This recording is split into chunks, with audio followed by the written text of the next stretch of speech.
Sa isang madilim na gabi, ang grupo ng kabataan ay nagpasya na galugarin ang lumang bahay ni Mang Tomas, isang lugar na puno ng mga kwentong katatakutan at mga misteryo. Habang naglalakad sila sa makitid na daan, naramdaman nila ang malamig na simoy ng hangin na tila bumulong ng mga sikreto mula sa nakaraan. Pagdating nila sa bahay, natuklasan nilang ang mga dingding ay punong-puno ng matandang larawan.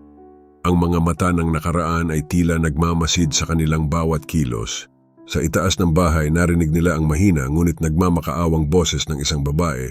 Sa kabila ng takot, nagpasya silang umakyat, ngunit sa bawat hakbang, tila may ibang puwersang humahatak sa kanila.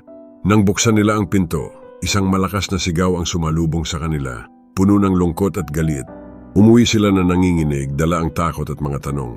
Ang mga kwento ng bahay ay naglalaman ng isang masalimuot na kwento na nag-udyok sa kanila na balikan ito.